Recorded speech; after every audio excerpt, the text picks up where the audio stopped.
নমস্কার বন্ধুরা, আজকে আমি বানাবো বিউলির ডালের ফুলবড়ি। বিউলির ডালটাকে সারা রাত ভিজিয়ে রেখেছিলাম। রাখার পর সকালে মিক্সচার গ্রাইন্ডে পেস্ট করে নিয়েছি। তার মধ্যে আদা বাটা, জিরা বাটা দিয়ে কিছুক্ষণ ফাটিয়ে নিয়ে একটা পাত্রে জল রেখে দিয়ে দিলাম।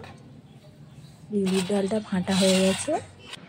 এর মধ্যে টান টান করে রোদের মধ্যে জালটাকে বেঁধে তেল মাখিয়ে রেখে দিলাম।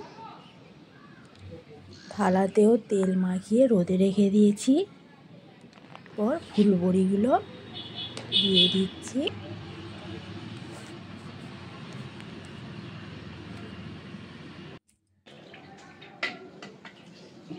দুদিন ভালো করে রোদ খাওয়াতে হবে। আপনারা ভিডিওটা শেষ পর্যন্ত দেখবেন। দুদিন রোদ খাওয়ানোর পর ফুলবড়িগুলো কি সুন্দর উঠে যাচ্ছে। এইভাবে আপনারা বাড়িতে বানাবেন।